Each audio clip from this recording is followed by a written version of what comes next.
It's commonly said that higher yielding investments are typically higher risk because of a greater risk of dividend cuts and share price declines. And that can be true for some income holdings, specifically ones that yield so much higher than average for their specific asset class. But in this video, I want to highlight and talk about a really important benefit of investing in these higher yielding investments that don't make them as risky as some people commonly think. Nobody really talks about this key aspect of holding higher yielding assets, but more people should because it results in an upper advantage that you don't see with any other investing strategy. What many people don't realize is that one of the best things about investing in higher yielding stocks and funds is that it's much harder to lose money at it than what you think it is. With these investments that offer such a high yield, even if they reduce their dividends many times and there is a consistent drop in share price, you're still very likely to see profit on your investment if you give it enough time. I'll show some examples of this, but this is a very unique aspect of high yield investing, and it's unlike growth investing or anything else that doesn't pay a decent distribution. With every other investing strategy, if a holding you have craters in share price, there's likely no hope of you ever turning a profit from it. Let's look at a key example of this. There's a closed-end fund that's popular in some corners of the high-yield investing community, known as the Cornerstone Strategic Investment Fund.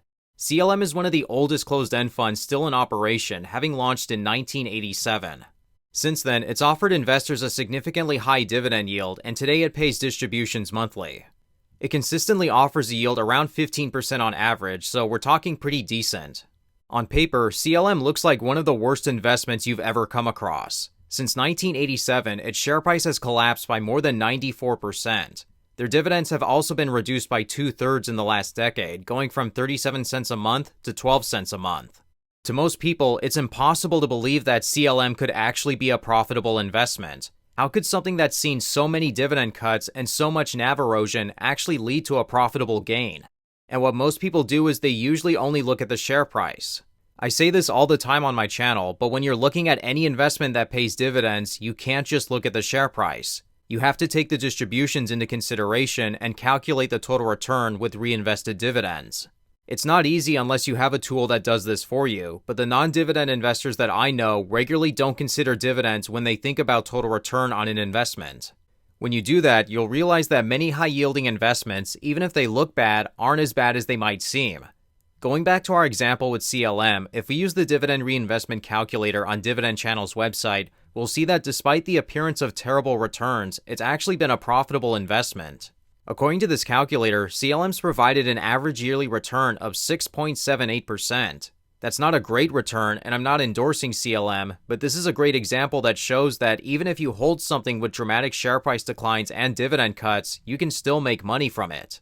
And of course, there can be a conversation as to whether or not you should sell out of something if it's underperforming significantly. But again, what you'll find with a lot of these high-yielding investments is that if you reinvest the dividends and wait, you have a very good chance of not losing any money on your investment. Compare that with growth investing on any stock that doesn't pay distributions. Your return solely matters on the performance of the share price. If a hyped-up growth stock craters and you weren't able to sell at the right time, then you're going to be out of luck. With income investing, if a company you hold suffers from a really bad event, like a sizable dividend cut, you're still likely to come out on top if you choose to reinvest the dividends and wait. But what if you don't want to reinvest the dividends? After all, the appeal of these investments is to live off their distributions. Surely CLM hasn't been profitable for people who don't want to reinvest their dividends, right? Well, actually it has. It's delivered an average yearly return of 2.57%. That's not a great performer, and there's tons of other holdings that have done much better. But again, it's just crazy that with CLM's track record, it still resulted in a gain. If you don't like this particular calculator, or if you think it's giving you the wrong numbers, you can also use the custom stock alerts calculator instead. Note that this one only goes back to 2002. But if we look at CLM, we can again see that it's delivered a positive return. So let's assume a worst case scenario. You hold a BDC that you really like, but then one day they announce a 20% dividend cut. Along with that, the share price falls by 25% in the months following the event. If you're not sure if you want to remain invested or not, then you have two different options. If you're no longer in the green in this investment, you can sell it for a loss for tax loss harvesting purposes. Or if you're not doing this already, you can reinvest all of your dividends and choose to wait it out.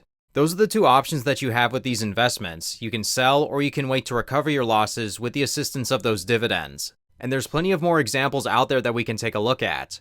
OXLC is another high-yielding dividend holding that's lost a lot of its NAV and has gone through many dividend cuts. Yet despite that, its average yearly return is 7.73%.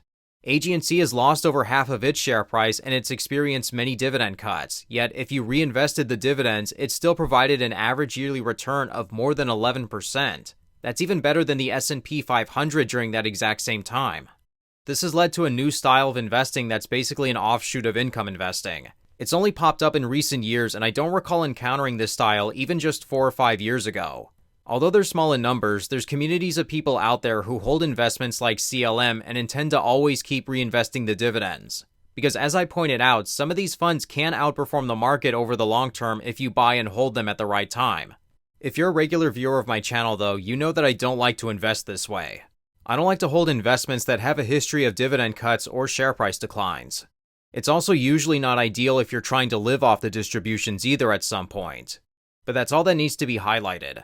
The high dividend payments make a lot of high-yielding stocks a lot less risky in terms of losing money. There's no timing the market or monitoring stock prices every day, and yet you'll still likely beat a lot of speculators and a lot of people pursuing growth, even if you hold something as terrifying as CLM. Let me know your thoughts, but with that being said, that's going to wrap up today's video. If you'd like to connect and also see what's inside my own personal dividend portfolio, then feel free to check me out over on our Patreon, where you'll receive updates and be able to talk to me and other higher yielding dividend and income investors. But with that being said, thank you all so much for watching today's video, and until next time, take care.